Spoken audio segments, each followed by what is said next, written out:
Qué bueno que están con nosotros. Porque les digo una cosa, con 20,548 nuevos casos en las últimas 24 horas, 1,539 muertes en las últimas 24 horas, creo que este es nuevo récord, y existe una gran preocupación de todos. Y sobre todo, seguramente muchos de ustedes han escuchado el tema de la intubada o entubada, que por cierto, según el diccionario de la Real Academia Española, ambos términos son correctos, intubar o entubar. Y seguramente han escuchado estos mitos de que si te intubas, te acabas muriendo. O todos los que acaban entubados acaban con secuelas muy serias. El hecho de que hay poca gente que sabe intubar en México, el hecho de que ya cuando te intuban es porque estás, con un pie en el ataúd y muchos otros horrores. Por eso el día de hoy quería yo hablar del arte de intubar y que todos entendamos qué significa intubar, si eso significa que es una muerte casi semi-asegurada. ¿Quién sabe intubar? ¿Cómo se aprende a intubar? Hay poca gente en México que sepa intubar. ¿Sabe intubar cualquier doctor? ¿O qué doctor sabe intubar? ¿Cómo es el proceso de la intubación y por qué es algo tan delicado? Nadie mejor con quien hablar del tema que el doctor Enrique Monares. Él es médico intensivista, o sea, cuando alguien necesita terapia intensiva, él es el especialista al que llaman. Él es médico cirujano de la Universidad Autónoma del Estado de México, es especialista en medicina crítica por la Universidad Nacional Autónoma de México, tiene una subespecialidad en ecocardiografía crítica y les voy a decir algo que tengo que decirlo yo porque seguramente no lo va a decir él. No hay un solo doctor al que yo le mencione el nombre de Enrique Monares que no me diga, ese hombre es un genio. De Enrique, acuerdo. un placer tenerte en el programa. Sé que estás más ocupado que nunca. Muchísimas gracias por estar acá. Muchísimas gracias a ustedes por invitarme.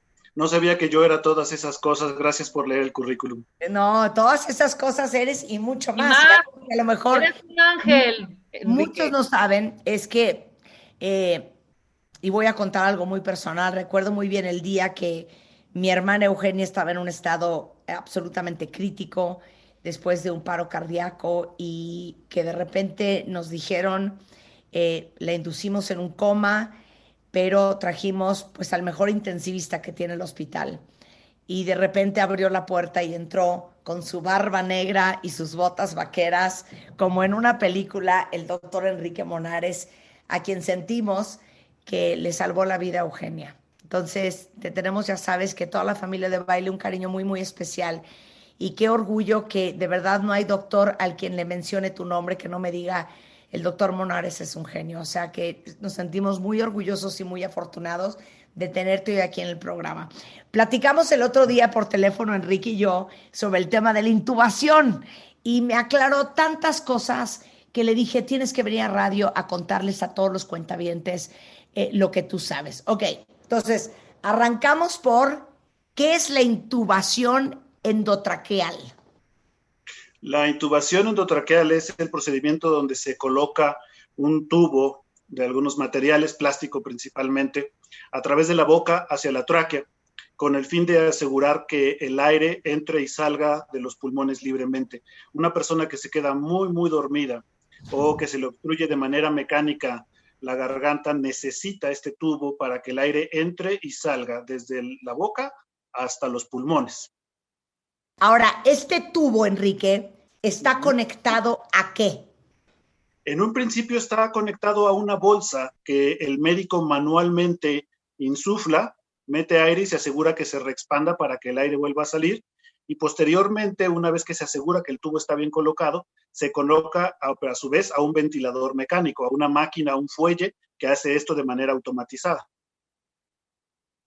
No vamos ahorita a empezar con la intubación y el COVID. Aguanten, ¿ok? Vamos en la clase de intubación. Ahora, este tubo, para quienes no lo conozcan físicamente, Giovanni, si nos ayudas a tuitear una foto, ¿tiene un nombre? Tiene varios nombres acorde a los diseños, cánula de Rush, etcétera, etcétera. Pero los más utilizados es esto como tubo endotraqueal, que ya es una cosa genérica porque la patente se perdió hace muchos años, o más bien se donó para que todo el mundo lo pueda producir. Cánula de Rush es una de las más utilizadas.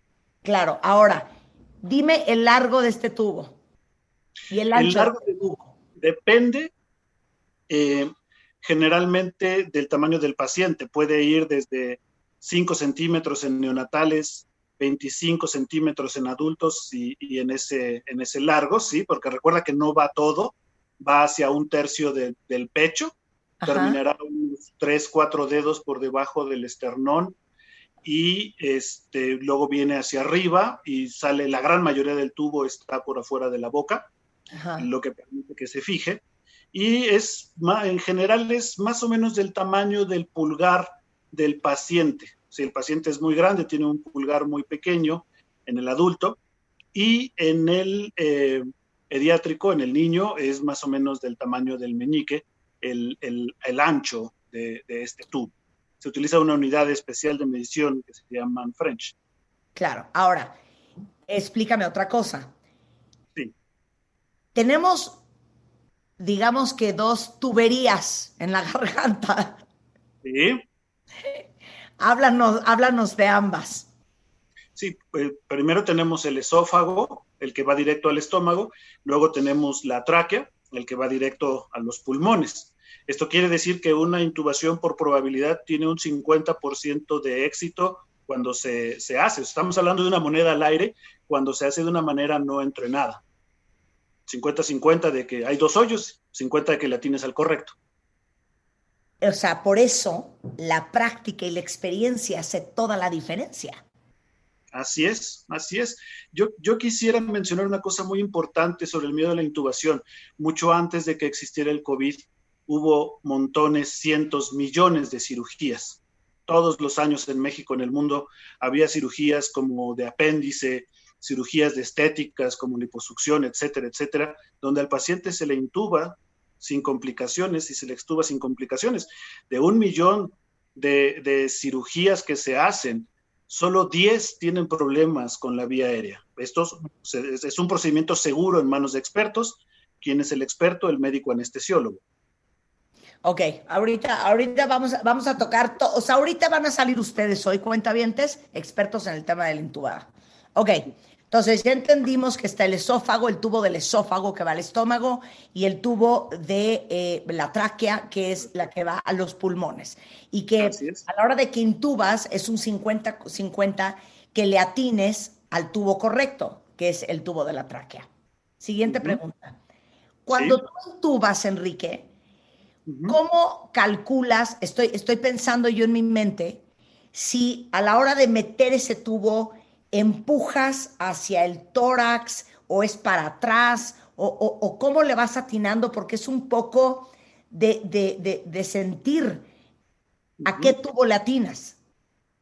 No, se ve directamente. Nosotros utilizamos ya en la actualidad una videocámara, o si no, algo que se llama laringoscopio, que es una hoja de metal que te ayuda a movilizar la lengua y el paladar, perdón, y nosotros vemos directamente las cuerdas vocales, las que nos hacen hablar, las que vibran en estos momentos para que nosotros produzcamos sonidos, que hacen una forma de V, es la V de la victoria. En el momento en el que nosotros vemos la V, sabemos que esa es la tráquea, porque en el esófago no hay cuerdas vocales. El esófago es una estructura completamente lisa. Cuando nosotros vemos un orificio donde dos imágenes en forma de cuerdas, por eso se llaman cuerdas vocales, hacen una V, nosotros sabemos que esa es la tráquea. Entonces, el experto en intubación es el que puede visualizar esa V, identifica esa imagen y puede pasar el tubo a través de ella. Por eso, pero metes el tubo junto con la cámara. Primero metes la cámara y visualizas los dos orificios, identificas cuál es la tráquea y ya después pasas a través de un conducto, digamos que la cámara o el laringo tienen un canal donde tú puedes deslizar el tubo para que pase a través del orificio que tú estás viendo. Mi pregunta es, ¿cuántas cámaras de esas hay?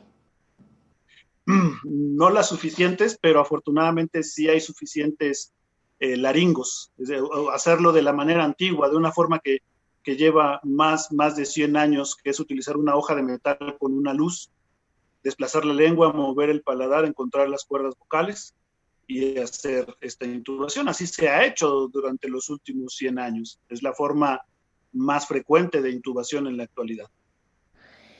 Me decías en el teléfono el otro día que es fácil equivocarse de tubo. Si no se tiene un programa bien estructurado, un árbol de decisiones previamente hecho, se puede tomar decisiones equivocadas respecto a quién sí intubar, a quién no intubar, qué tubo utilizar, qué material utilizar. Y pues es lo que decíamos, si no se utiliza el tubo correcto, no se pone en la posición correcta, no se asegura que se quede en esa posición, pues puede haber muchas tragedias. El diablo está en los detalles. Claro. Pero a ver, explícame. Sí, ¿cuánto tardas en entubar? Tiene que ser un procedimiento muy rápido, tiene que ser dentro de un minuto, digamos, el proceso de intubar tiene que ser en 30 segundos, porque en ese momento es exactamente el momento de utilizar la hoja o la videocámara para ver las cuerdas y desplazar el tubo, tienen que ser segundos porque en ese momento el paciente no está respirando. Claro. El proceso de inducir al paciente a que se quede dormido y darle medicamentos para que no le duela el procedimiento, darle oxígeno a través de la bolsa y el ventilador, pueden tomar un par de minutos. Pero el paso, digamos, el paso crítico de ver con la videocámara o ver con el laringoscopio las cuerdas vocales y pasar el tubo tiene que ser en 20 segundos. Y después viene lo más importante, confirmar que estás en la tráquea. Uno se puede equivocar, pero si se equivoca y se da cuenta de esa equivocación en unos cuantos segundos, retira el tubo, vuelve a ventilar al paciente y después coloca el tubo en lugar correcto, no tiene que pasar nada. El problema sería no darse cuenta que estás equivocado. Como todo en la vida, los errores no son importantes. Lo importante es corregir los errores lo más pronto posible. Claro. Y ha habido seguramente muchísimos casos que el tubo está en el esófago, que va al estómago, y que no se den cuenta. Afortunadamente cada vez son menos casos porque lo que más enseñamos, nosotros somos instructores de un curso de apoyo vital a la vida avanzado y lo primero que enseñamos no es a intubar, es a ventilar. Esto de ventilar es hacer que el aire entre y salga a través de los pulmones por la boca con una bolsa. Eso es lo que el paciente necesita, que entre oxígeno y que salga CO2. Si nosotros logramos hacer esto, la intubación se puede retrasar un poco. Y lo segundo que enseñamos y más importante es darnos cuenta cuando el tubo no está en el lugar correcto para rectificar eso lo más pronto posible. ¿Y cómo te das cuenta? Nos damos cuenta por varias formas que estamos obligados a hacer. Primero con el estetoscopio, con el que escuchamos el corazón, escuchamos los pulmones, y si cada que nosotros insuflamos, damos aire a través de la bolsa al pulmón, escuchamos que el pulmón se expande, escuchamos el ruido de la respiración, quiere decir que está bien. Escuchamos en el lado izquierdo, en el lado derecho, lo cual quiere decir que los pulmones están bien. Y primero escuchamos en el estómago. Si cuando yo insuflo a través del tubo endotraqueal aire se escucha en estómago, pues está en esófago, no en la tráquea. Y eso es en cuestión de segundos. Eso es en cuestión de segundos. O sea, después de que metiste el tubo, inmediatamente doble checan a través del estetoscopio los pulmones, el estómago, y se dan cuenta si está en el tubo correcto. Así es. Exactamente. Oye, así es. ¿Por qué es necesaria la intubación? Cuando hay dos razones por las que se intuba principalmente en estos días. La primera es que no tengas la fuerza suficiente para oxigenar, que no entre suficiente aire, oxígeno y suficiente presión dentro del pulmón para que este oxígeno pase del pulmón a la sangre, es decir, oxigenar el cuerpo. Y la otra es que hayas respirado con tanta fuerza durante tanto tiempo que tus músculos estén cansados. Y es como si quisieras poner a caminar a alguien que terminó un maratón. Aún cuando quisiera, ya su fuerza ya no da, ya no puede caminar, ya no puede correr. Cuando los músculos del tórax ya no tienen la suficiente fuerza para hacernos respirar, que no son los músculos que lo hacen habitualmente, solo lo hacen cuando tenemos un problema serio. Ya fatigados estos músculos, entonces tenemos que ayudarlo a respirar. O cuando el aire no entra, el oxígeno no entra con suficiente presión a los pulmones, entonces tenemos que ayudarlo a ventilar. Entiendo el segundo caso. Uno de los síntomas y de las complicaciones del COVID es la falta de aire. Eso es lo que reporta mucha gente que ha tenido complicaciones con COVID. Te falta el aire y cuando te falta el aire tiendes a inhalar, a expander los pulmones, por ende expandes el tórax, pero si eso lo haces durante muchos días o muchas horas, los pulmones se cansan de expandirse y llega un Así es. momento en que ya no se expanden y por ende no te entra la cantidad de aire y oxígeno necesario. Por eso intubas. ¿Estoy Así es. correcta? Ok. Yo no lo hubiera dicho mejor, sí.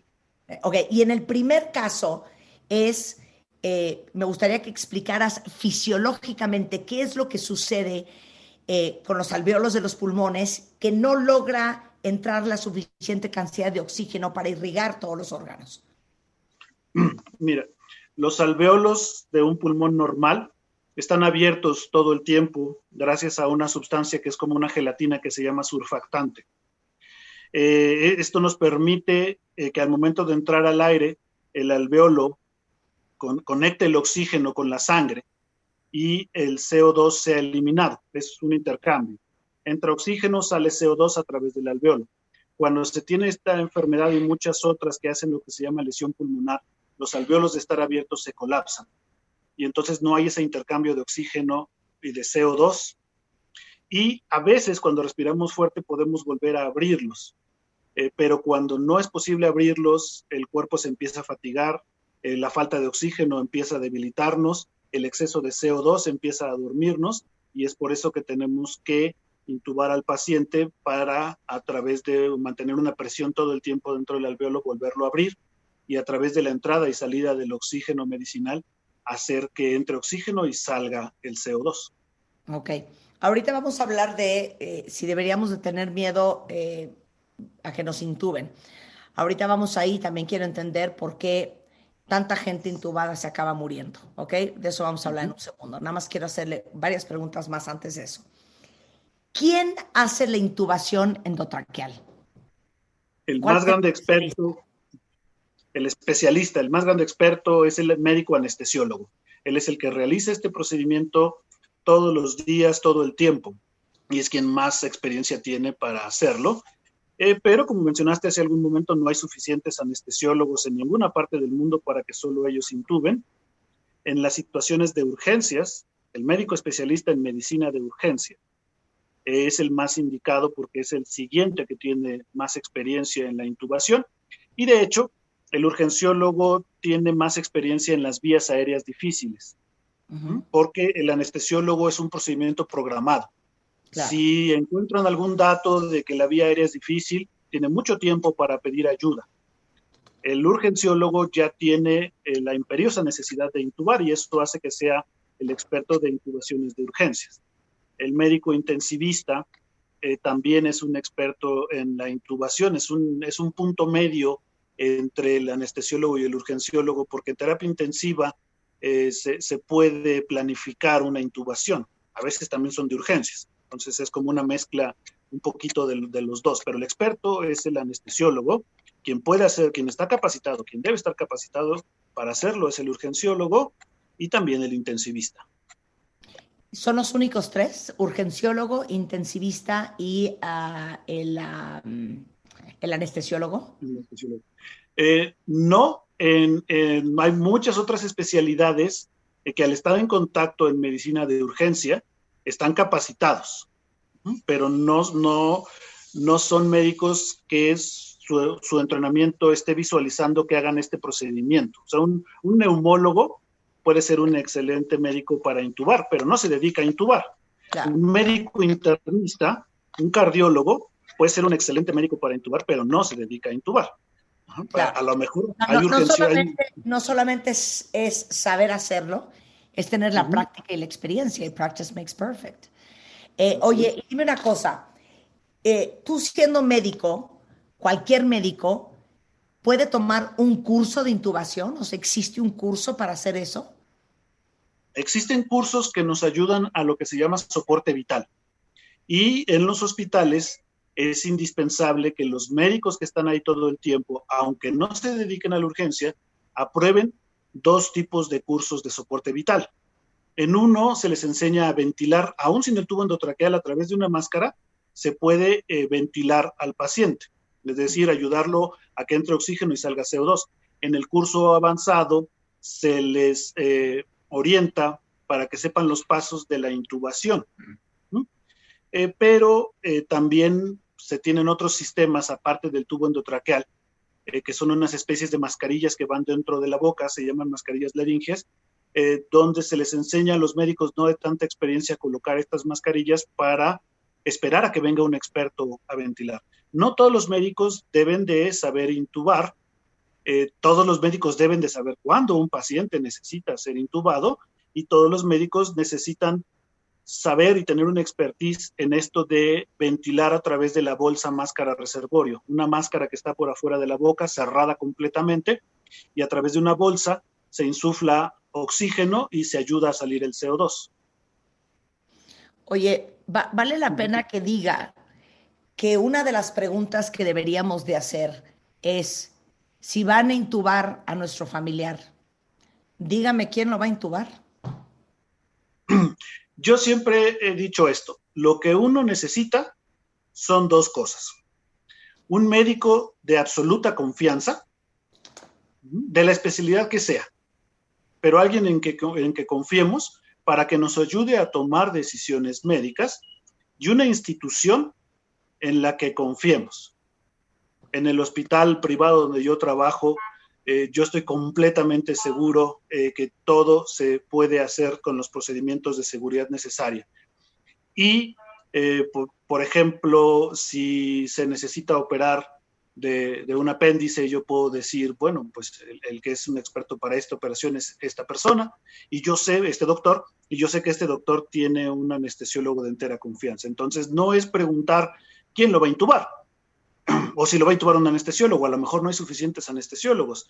El punto es saber que estamos siendo guiados por un médico de nuestra confianza que no nos va a defraudar y va a decir, mi equipo, que incluye un anestesiólogo, que incluye un urgenciólogo, que incluye un intensivista, es quien se va a ocupar de Pues esta sí, situación. Enrique, pero esa no es la realidad de mucha gente que acaba en los hospitales del gobierno, que a lo mejor no tienen ese doctor, y que de repente te dicen que van a intubar a tu familiar y que firmes y pues preguntar si lo va a intubar un anestesiólogo, un urgenciólogo, un intensivista, no está de más. Si te dicen que lo va a intubar la enfermera o que lo va a intubar el pasante, pues ¿sabes qué? Pues mejor maten a mi papá. Bueno, estas son situaciones de probabilidades. En un hospital de buen nivel, con médicos bien capacitados, el riesgo de que haya una complicación es muy baja. Claro. En un hospital muy, muy pequeño, que no era un hospital de urgencias, tal vez como ahora, era un hospital donde antes solo se veía ginecología y ahora se tienen que ver estas cosas, tal vez no haya tantas personas tan capacitadas, tantos doctores tan capacitados, pero si vamos por probabilidades, si alguien necesita ser intubado y no lo intuban, estamos hablando de un 99% de probabilidad. Y como dijimos hace un momento, si alguien que no tiene la más mínima experiencia en intubación intuba, tiene un 50% de probabilidades de acertar. Entonces, si nos vamos a probabilidades, la mejor situación es un médico que haya tenido algún curso de capacitación, todos los tienen a través de su formación médica, y en cualquier lugar, institución pública o privada, siempre encontramos a alguien que nos quiere decir la verdad y en que vale la pena tener confianza. Yo tengo grandes amigos que trabajan en una institución pública y bueno, actualmente yo mismo estoy en 2 instituciones que no son de asistencia privada. ¿En cuáles son? Yo en estos momentos estoy en el Hospital General de México, en una unidad que antes era un quirófano y ahora es una terapia intensiva, o sea, estamos transformándolo todo. Y el otro es en los hospitales campaña del gobierno del Distrito Federal, que también están haciendo un gran trabajo. Por mencionar alguno, el Hospital City Banamex, que antes era una bodega y ahora es una de las mejores terapias intensivas que yo he visto en mi vida. Bueno, a ver, regresando del corte, la pregunta de los 64 millones de euros. ¿Por qué decimos lo van a intubar como una tragedia, como la peor noticia? ¿Y por qué se muere tanta gente que ha sido intubada? De eso vamos a hablar con el doctor Enrique Monares, intensivista del Hospital ABC, entre muchos otros. Hoy estamos todos aprendiendo el arte de intubar. ¿Qué es la intubación? ¿Cómo se hace? ¿Quién la hace? ¿Cómo se estudia? ¿Quién es el especialista? ¿Quién es el que más práctica tiene? Lo que hemos aprendido es que los intubadores naturales son los urgenciólogos, los intensivistas y por excelencia los anestesiólogos. Ya hablamos del tubo que se intuba, ya hablamos de la tráquea y el esófago, el 50% de 50 y 50 de atinarle o no atinarle, las cámaras que se usan para atinarle al tubo correcto, que es el que va a los pulmones, que es la tráquea. Ya hablamos de, ¿qué más hablamos? Bueno, ya hablamos de muchas cosas, pero lo más importante de todo es la pregunta de los 64 millones de euros. ¿Por qué tanta gente intubada se muere? Y te voy a decir una cosa, Enrique, y porque eres mi amigo. Para allá. Aquí hay varios cuentavientes que dicen cosas como lo siguiente y los voy a leer en Twitter. Fíjate que a mi tía la intubaron y a las pocas horas se murió. La intubó una enfermera. Ahí te va otra. A mi suegro estaba oxigenando, mal, bien. En cuanto lo intubaron, murió a las pocas horas. Yo tengo muchas dudas de cómo le hicieron ese procedimiento. Dice Jessie, a mi hermana la estaba atendiendo un oftalmólogo. Es claro que no hay médicos suficientes. Alguien más pregunta, ¿es cierto que hay escasez del medicamento para inducir el sueño, el coma o lo que quieras para intubar a los pacientes en México? Todo eso quiero que me lo contestes ahorita. Quisiera ir contestando un poco lo que están diciendo. Efectivamente, hay una alta mortalidad de pacientes que se están intubando en la actualidad, pero no es el procedimiento de la intubación lo que está causando esta mortalidad. Es que no podemos ofrecer este procedimiento de manera adecuada en todos los casos por la inmensa cantidad de casos que hay. Sí es verdad que el experto es el anestesiólogo, que los doctores muy capacitados es el intensivista y es el urgenciólogo, pero también es cierto una cosa. En el prehospitalario, técnicos en urgencias médicas que no son doctores pueden realizar intubaciones adecuadas. Y ya ni siquiera estamos hablando de que sea una enfermera o que sea un médico. Son técnicos en urgencias médicas. Entonces, ¿cuál es la situación en la actualidad? La actualidad es que cuando se trata de intubar 1 o 2 pacientes al día para someter una cirugía en un hospital, es un procedimiento muy seguro. Cuando estamos intubando 10, 20, 30, 100 pacientes en un día, pues desgraciadamente esto, como cualquier situación que está más allá de nuestros recursos, se sale de control. Pero es más grave que las personas retrasen la atención pensando que la intubación los va a matar, a que se logre atender a las personas de manera temprana, cuando todavía hay muchas cosas que hacer. Alguien puede decir, la intubación estaba bien, mal, la oxigenación estaba bien, mal, pero no existe la oxigenación está bien, mal, o sea, existe la que está bien o la que está mal. Si ya está mal, tenemos que hacer algo al respecto. Lo que está matando a las personas es el número tan grande de intubaciones que tenemos que hacer y las intubaciones tardías. Cuando nosotros tratamos de intubar a un paciente cuando ya lleva mucho tiempo muy grave, es cuando suceden las grandes tragedias. Oye, pero a ver, espérame un segundo. Dijiste, sí, lo que está matando a la gente es la cantidad de intubaciones que estamos haciendo. ¿Qué significa eso?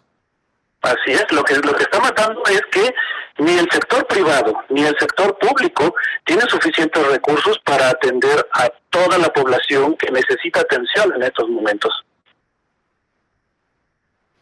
¿Eso qué significa? ¿Que los están intubando mal o que no están intubando suficientes? Que no tenemos suficientes recursos para atender a todos los pacientes. Y no solo estamos hablando de intubarlos, de darles oxígeno, de ayudarlos con medicamentos. Es un número que está desbordado todos los recursos, toda la capacidad, tanto privadas como públicas, de la salud en México. O sea, lo que estás diciendo es que, digamos que no hay la suficiente infraestructura que requiere una intubación exitosa, que puede ser desde el oxígeno hasta el sedante. Así es. Y si a esto agregamos que las personas entienden de manera equivocada que la intubación es lo que los va a matar o que se van a morir si los intuban, como dijimos, cuando alguien se intuba tiene un 50-50 de que incluso cuando lo hagas a ciega aciertes, pero no intubarse tiene una mortalidad más allá del 90% y intubarse de manera tardía tiene una mortalidad también altísima. Ok, entonces, básicamente son dos cosas, cuentavientes. A la respuesta de por qué tanta gente intubada se está muriendo. Uno es la verdad. No tenemos la cantidad de especialistas, expertos en intubación en México, ni privado ni público, para intubar a la cantidad de gente que necesita ser intubada.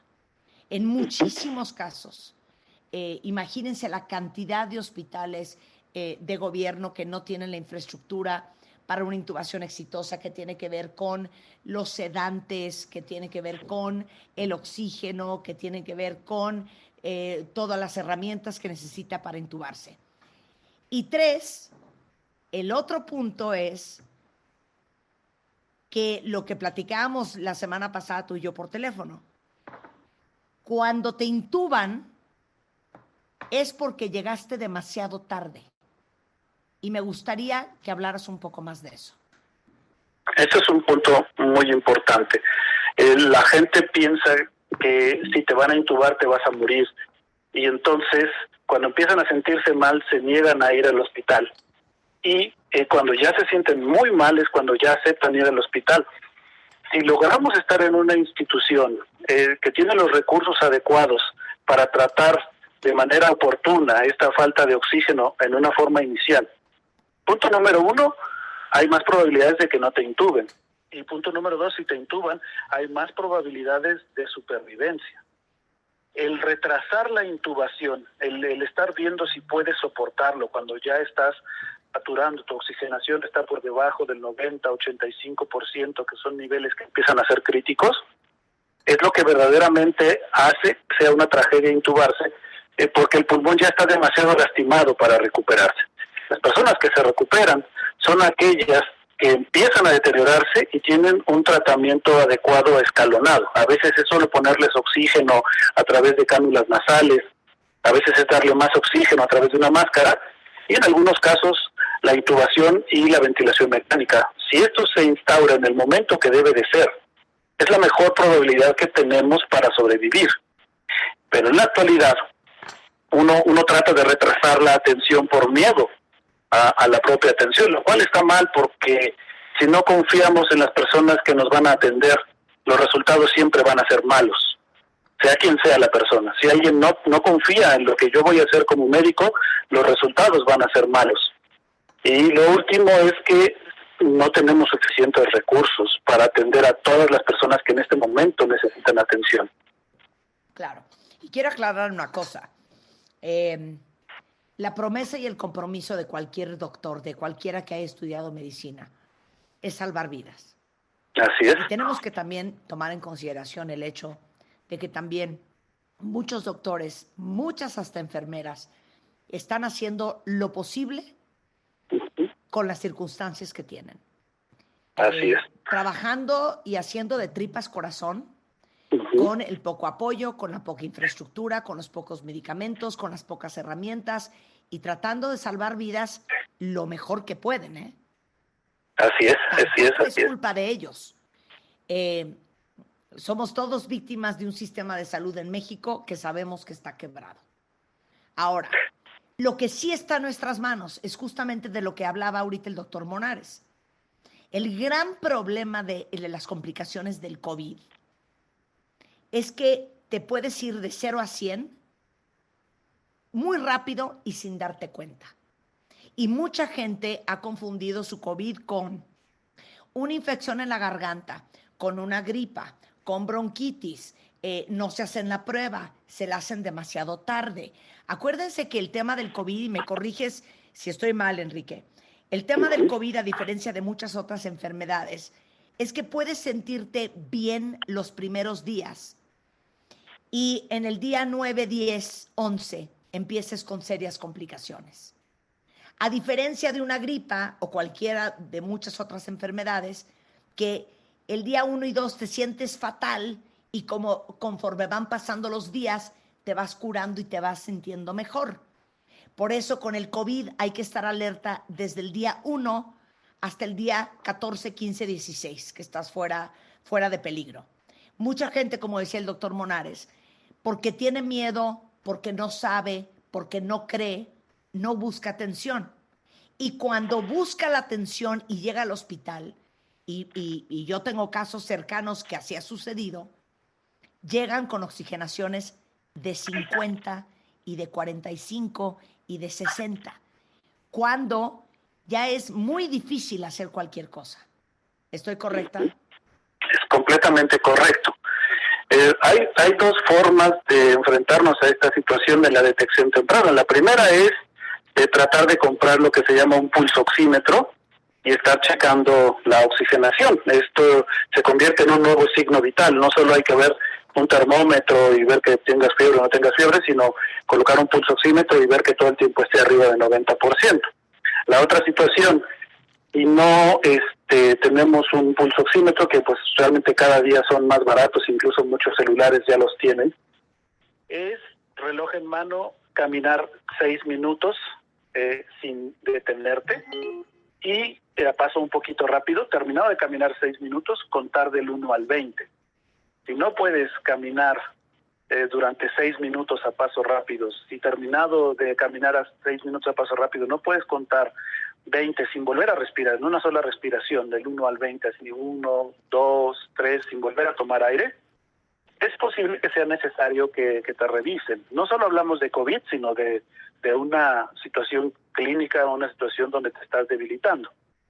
Porque sí, lo ideal es llegar al hospital cuando todavía estás saturando entre 88 y 90, donde todavía hay un margen de muchas cosas que se pueden hacer. Cuando alguien llega al hospital saturando 80, 70, ya hay muy poco margen de lo que se pueda hacer para ayudar a esta persona. Lo otro es que no sea a la 1 de la mañana cuando te empiezas a preguntar cómo vas a llegar al hospital, si una ambulancia de Cruz Roja o de lo que sea, y a qué hospital vas a llegar, porque tal vez ese hospital ya no tenga camas para ti. Hay que tener un plan de un lugar donde sabemos que podemos llegar a tiempo y donde sabemos que nos pueden atender. Actualmente en Ciudad de México, si uno trata de entrar a estos grandes hospitales privados, aunque tenga el recurso económico para hacerlo, es probable que le digan que no hay camas. Entonces tenemos que saber cómo vamos a llegar y a dónde vamos a llegar si nos sentimos mal y tratar de llegar temprano. No sobresaturar los sistemas de salud pensando que uno se siente mal e ir a sobrecargar el trabajo, pero sí estar seguros a dónde ir si uno se siente mal. Claro. ¿Cuál es tu plan de acción, no? Entonces, tú dirías que si estás saturando abajo de 90, eso significa 89, necesitas ir al hospital. Tal vez entre 89, 85, tal vez puedas hablar con tu médico neumólogo de confianza, preguntar, pero si estás por debajo de 85, es muy probablemente eso sea algo que no se pueda arreglar en domicilio. Muy bien. Enrique Monares, como siempre, es un placer hablar contigo. De verdad, muchísimas gracias por esta gran lección. Yo les suplico a todos que este podcast, porque saben que todos los programas que hacemos en W Radio los subimos a wradio.com.mx, los tenemos en Amazon Music, están en Spotify, están en martadebaile.com, que este podcast particularmente se lo pasen a toda la gente que conocen, porque nunca sabemos cómo un pedazo de información va a ser la diferencia en la forma en que tomamos decisiones para nuestra salud y para nuestro futuro. Ahora sí que rólenlo, porque es información súper valiosa y tuvimos el mejor maestro que pudimos haber tenido, el doctor Enrique Monares, uno de los mejores intensivistas del país. Él está en varios hospitales en México, incluyendo el ABC, ahora de manera permanente en el hospital Citibanamex, en el Hospital General, y es alguien que quieren tener de su lado. Ahí les va el Twitter de Enrique Monares. Es Monares TI. Sí es TI, ¿verdad, Enrique? Monares TI, así es. Monares TI en Twitter, por si alguien ocupa. Enrique, te mando un gran beso. Love you. Gracias, un abrazo. Un abrazo, querido. Bueno, pues ahí está el doctor Enrique Monares, una gran clase del arte de intubar y lo que significa. Y ya nos queda claro que es más riesgoso no intubarte al 50-50 de que te intuben bien, y que es muy difícil hacer cualquier cosa cuando la gente llega demasiado tarde con oxigenaciones del 70, del 60 y hasta el 50%. Por eso hay que estar muy pendiente. Y por sobre todas las cosas, cuentavientes, hoy que amanecimos con 20.548 nuevos casos, 1.539 muertes en 24 horas.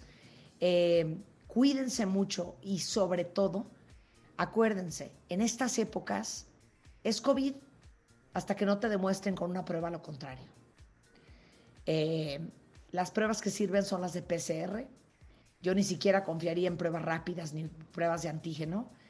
Y de verdad, si tienen una molestia, coméntenla, háganse una prueba, hagan hasta lo imposible por asegurarse que lo que tienen es una gripa y no COVID, es una infección en la garganta y no es COVID, o cualquier otra cosa y no COVID.